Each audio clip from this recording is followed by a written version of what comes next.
woken up this morning to quite a strong wind, quite chilly too actually, and so well, I hope it doesn't stick around for very long.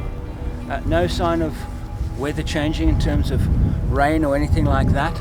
I think that if it did rain, the canning stock would become really tricky. So I'm actually hoping it doesn't rain, stays dry. And inside my troop carrier last night, I was very grateful that I could actually get out of the wind. This is why I built the truck the way I did. It's windy outside, really actually quite unpleasant. They're sitting having coffee. I'm very tired this evening, so I'm going to turn in early. But I can spend time, even stand up, move around inside my vehicle, completely sheltered from the wind outside. It's a quite really chilly wind. And so it becomes a mini camper when I want it to be. But with the side doors and access, I have easy access, like one would have it with a camper. But it's not a camper. It's the same size as a station wagon. So you have all the convenience of a camper, but not the size, and yet, well, that's why I love this truck so much. We are now between 49 that way and 48 that way.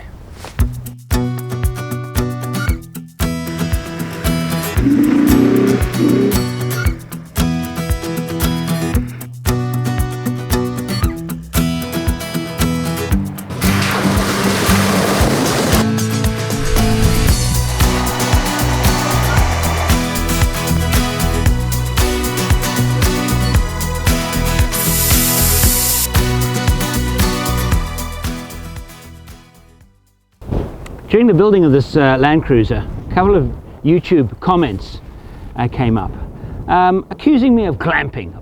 The very negative kind of label, isn't it? That's just glamping. Well, you can give it any label you want. I label it comfort and convenience. But it's all relative, isn't it? So for those people that write there, that's glamping, I have a question for you. Do you carry a fridge in your truck when you go traveling?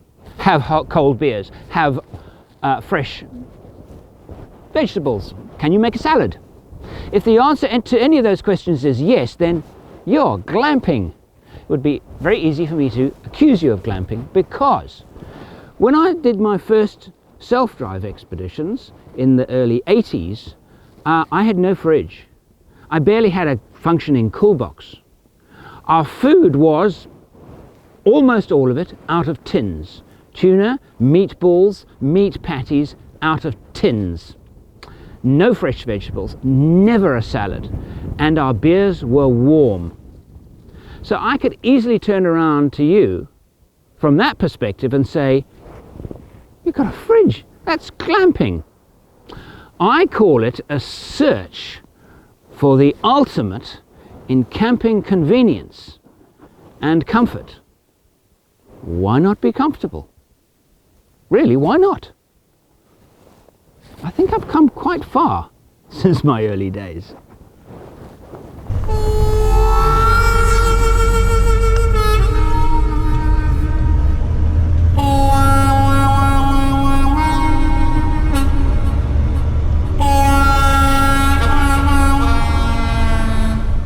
The track stretches endlessly ahead of us. From here to the first sign of any habitation whatsoever is about 600 kilometers, and it's going to take about 6 days to reach it, a village called Kunawarichi, where we will be able to refuel, but not much else. This, for me, is the true spirit of overland travel.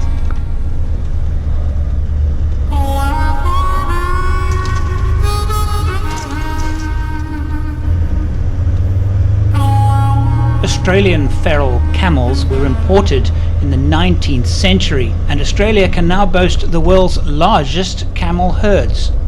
These are the more common single-humped dromedary camel.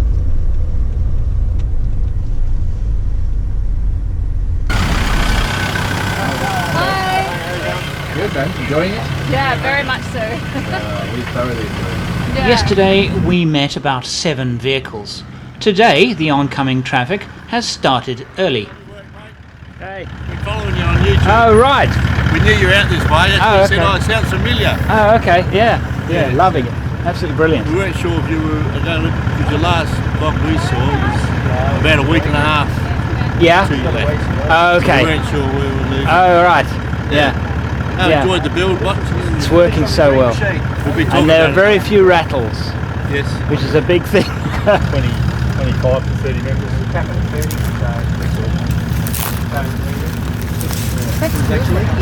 Hi.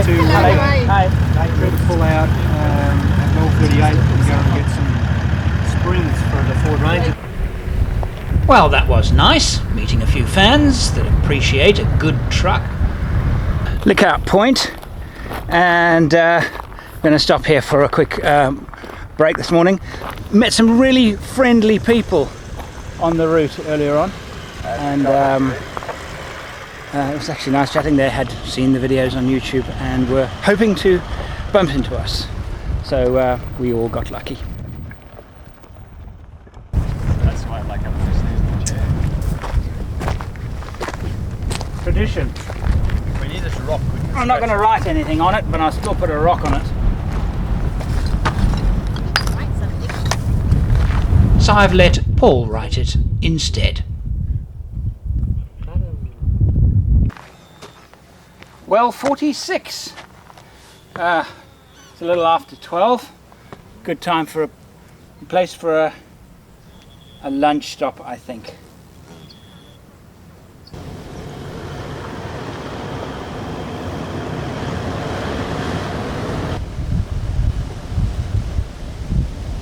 At well 46, the wreckage of a Nissan Patrol. Very strong smell of gearbox oil. And if I have a look at this vehicle, the vehicle is actually complete. It wasn't crashed, nobody crashed it. It was obviously rolled onto its roof. By whom? Probably people trying to get some spare parts off it. It was probably just broken down. It was left here for a while, but unbelievably, you can see there that it was rolled onto its roof while the door open, and that's the damage around the door. Front axle still there, half shafts and wheel hubs, brakes have been removed. Gearbox still there, all intact, exhaust intact, rear axle intact with its brake drums. Really, this vehicle is pretty complete. Inside, steering wheel and some of the dashboard has been stripped out. Barely an hour after our lunch stop, another one. This time it's a Jeep.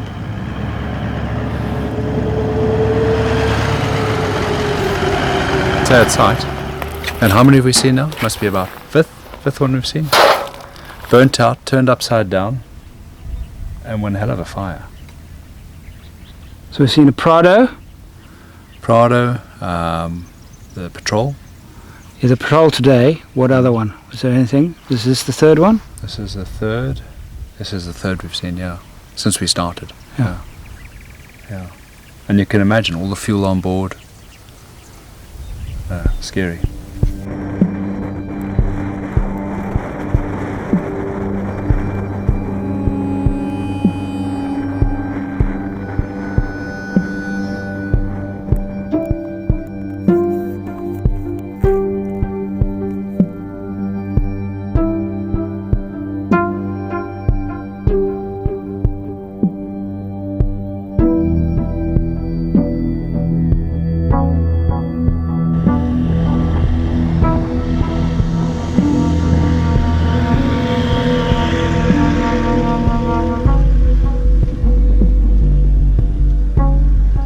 Loving this V8, and the ride now, I think that adjusting the rebound on the front has solved that problem. I don't know if we need to do any more in the back. An hour or so ago, the nose of the Land Cruiser was bouncing too much, like this.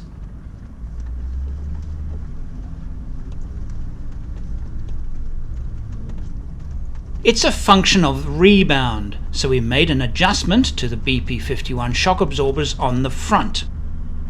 It's a wonderful system in that you can tweak it for the terrain there and then. At the moment it's not kicking up much, No, but you've got great flexibility in adjusting it for the conditions, and actually it's very easy to adjust. It takes no time to get under the car. no, it's very The straightforward. smallest adjustment will actually make quite a difference. Yeah.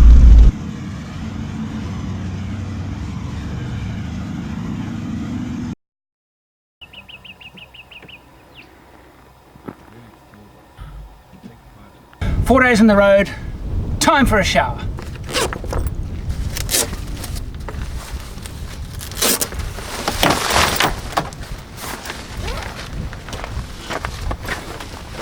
A little past well 46, Gravity Lake, our campsite for the night. There's the opening for the shower. It's zipped into the ensuite, and I'm now ready for my shower. Here is where the beauty of the system lies. I've selected whether I want tank or bucket, and I turn on the pump. All four of us will shower tonight with my onboard hot water system. So now you had a shower. Yeah, that was fabulous. So how much water did you use? Well, between the two of us, we have, that's a 10-litre container, so what? 9 litres?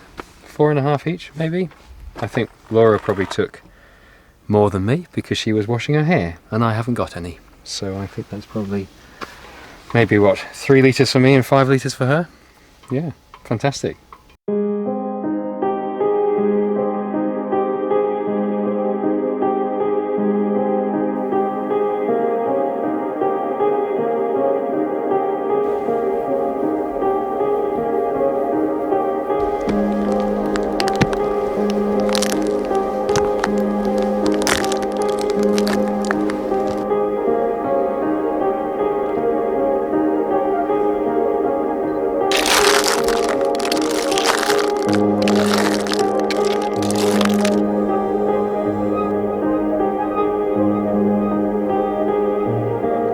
I've never seen dried mud like it.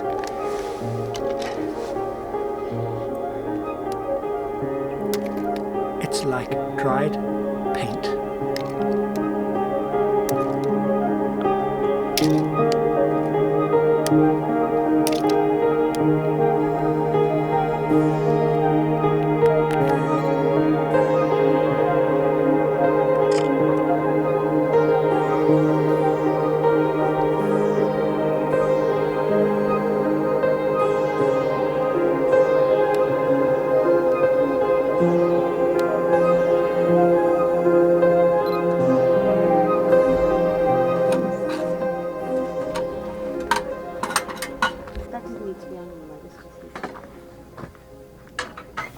So so we're 45. So we'll hit well. This is well 45. This is well 45. It was well 45, just and up this there, is just past it. Yeah. Yeah. So there you go. Now we're making good progress. And we'll further do some staff photography tonight, I think. Well, we've all had a shower, we're all clean. Yep. Shower them, feed them. Yep. Good sleep in a place like this. It's as quiet as you can get. And tomorrow morning, drone fly. Drone. Oh, that's Filming in the blackest night. The familiar Southern Cross, and below it the Diamond Cross, and below that the Fourth Cross, almost due south, just a little bit to the left of those constellations, and there they are. So this is the kind of campsite I absolutely love, because it is very flat, very open. Love big sky country. and canning stock route continues to surprise.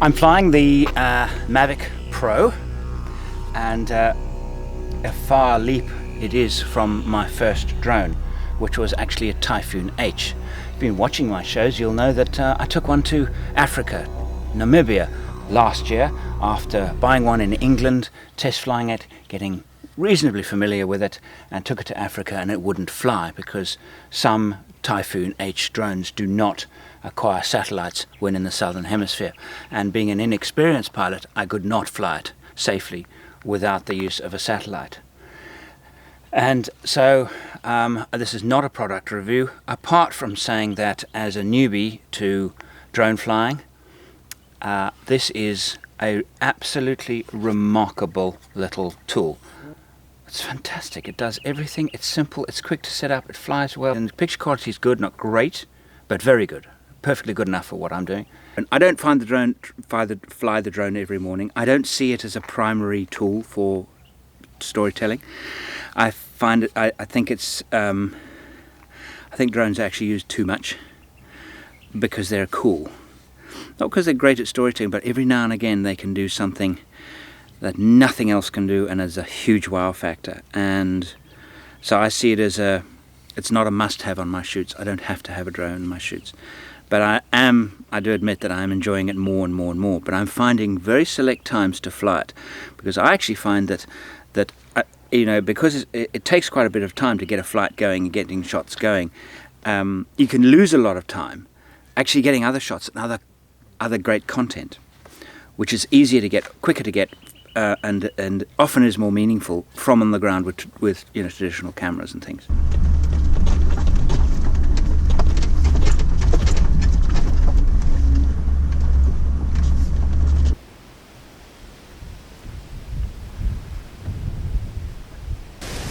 So heading south, landscape, dune, one dune after the other. There are close to 1,000 dunes on the canning stock route.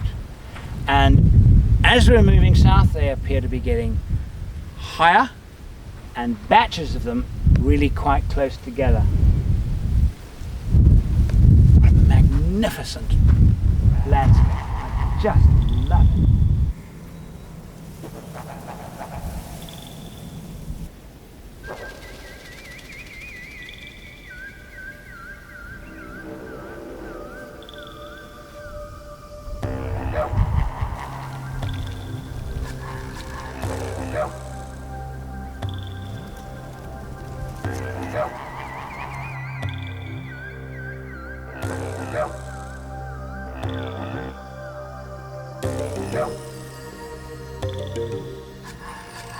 No sooner had we crossed a dozen or more dunes that the landscape flattens out completely.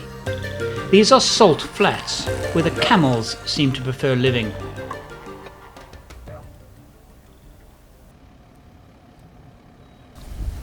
This is well 44. It's quite obvious that a lot of the wells have been refurbished, and others, like this one, have not been. And those that have been refurbished are used by travellers to this day. And it interests me that, well, who would pay for that? Because who else uses? There's no agriculture, there's no farming. The only people actually that are making use of the wells are travellers like us. I think it's wonderful that the government, whoever, thinks that's important and keeps some of the wells active and the water fresh, and I think that's fantastic.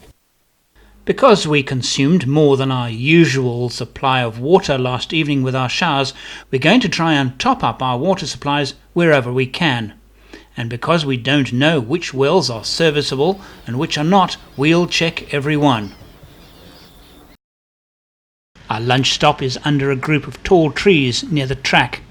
It seems that there is not a plentiful supply of shade on this section of the track. Hello. How are you doing? Well, we were the first to arrive at our lunch stop. No shade for several hours as we were driving through looking for a place where we could stop. Heard on the radio that another convoy coming up from Well 41 was also looking for a place to stop for lunch. So we arrived here, and within 30 seconds 3 other vehicles joined us and 2 other vehicles passed us. But this is not, I'm glad to say, typical of canning stock, even in high season in which it is now. We've actually had no other traffic at all day, and it's 1:30. You say, is there water? There's water.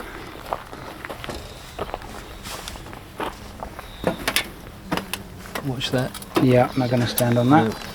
Lots of wasps. Lots of wasps, lots of finches. The water doesn't look great, does it? Doesn't, no. We should get a rope and a bucket Yeah. and pull a bucket load out and see what it looks like. Yeah. Well, it's well 41. We're now going to find out if the water's good enough to shower with, because we're just running a little bit short. We will get our next reliable water supply at the village, which is at least 2 to 3 days from where we are here.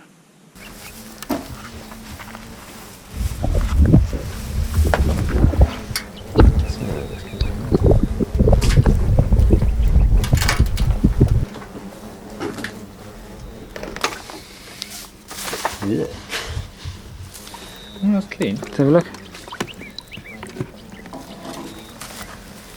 That's Andrew's shower water.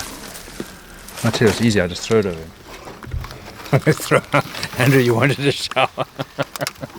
Look, we could clean that. We could. If we need to get water like this, you're going to need to clean it. Let's chuck it in. You know what would work? Put a rock in.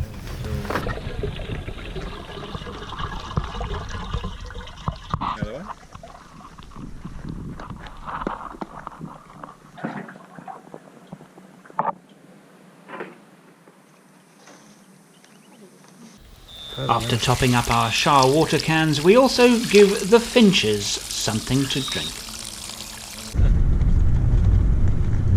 We are chasing the light. We've been looking for a suitable place to set up camp for a while now. It's mostly thick spinifex grass, impossible to camp on.